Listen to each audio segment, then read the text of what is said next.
ప్రపంచ పర్యావరణ దినోత్సవాన్ని పురస్కరించుకొని వికారాబాద్ జిల్లాలో వికారాబాద్ టౌన్లో మనము ఇక్కడ పార్క్లో మొక్కల్ని నాటడం జరిగింది. భారతీయ జనతా పార్టీ ఆ జిల్లా ఆఫీసు ప్రాంగణంలో మరి మొక్కల్ని నాటడం జరిగింది. నరేంద్ర మోడీ గారు, మన భారత ప్రధాని గారు అమ్మ పేరు మీద ఒక మొక్కని నాటుదామని ఒక సందేశాన్ని ఇచ్చారు. మరి ఈరోజు దేశం మొత్తం మీద భారతీయ జనతా పార్టీ కార్యకర్తలు, మరి సామాజిక స్పృహ ఉన్న వాళ్ళందరూ కూడా దేశం మొత్తం మీద పెద్ద ఎత్తున మొక్కలు నాటే కార్యక్రమం చేస్తున్నారు.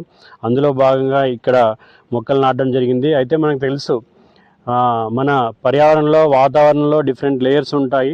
మరి ఆక్సిజన్ లేయర్ అనే దాన్ని ప్రొటెక్ట్ చేయడానికి కేవలం భూమిపైన ఉండే ఒకే ఒక్క సోర్స్ ఏంటంటే మొక్కలు. సో మొక్కలు ఏదైతే ఆక్సిజన్ శాతాన్ని పెంచుతాయో, మరి కార్బన్ డైఆక్సైడ్ తగ్గిస్తాయి. అదేవిధంగా భూమిపైన పెరుగుతున్నట్టు ఉష్ణోగ్రతను కూడా మొక్కలు కంట్రోల్ చేస్తాయి. అదేవిధంగా ఈరోజు మనము మరి టెక్నాలజీ వచ్చి ట్రాక్టర్లని, తర్వాత జేసీబీలని, వీటన్నిటిని వాడడం వల్ల ఎక్కడ చూస్తే అక్కడ సాయిల్ని తవ్వేయడం వల్ల సాయిల్ ఎరోజన్ జరుగుతుంది.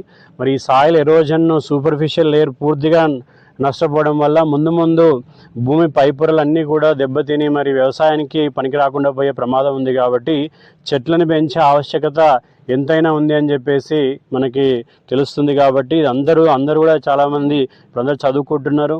మరి విద్యావంతులు అందరూ కూడా ఈ సామాజిక స్పృహతోన మెయిన్గా పర్యావరణము పరిరక్షించబడితేనే మరి జీవజాతులు, మనుషులు అందరూ కూడా మనగలరు. మరి వీరందరినీ కూడా మనము చెట్లను పెంచడం వల్ల మరి అన్ని ప్రాణులకు కూడా మనము సేవ చేసిన వాళ్ళం అవుతాం. కాబట్టి ఈ కార్యక్రమంలో ప్రతి ఒక్కరు కూడా మనము ఏదన్నా ఒక వేరే వాళ్ళ ఇంటికి వెళ్ళినా, లేకపోతే మన ఇంటికి ఎవరైనా చుట్టాలు వచ్చినా మరి మన అమ్మ పేరు మీద ఒక్క మొక్క నాటి మరి దాన్ని ఒక 5-6 నెలలు లేదా సంవత్సరం వరకు దాన్ని కొంచెం చుట్టూ కంచె చేసి కాపాడితే మరి ఆ మొక్క పెద్దగా అయ్యి మరి ముందు తరాల వారికి ఎంతో ఉపయోగపడుతుందని చెప్పేసి నేను తెలియజేస్తున్నాను. భారత్ మాతాకి, భారత్ మాతాకి.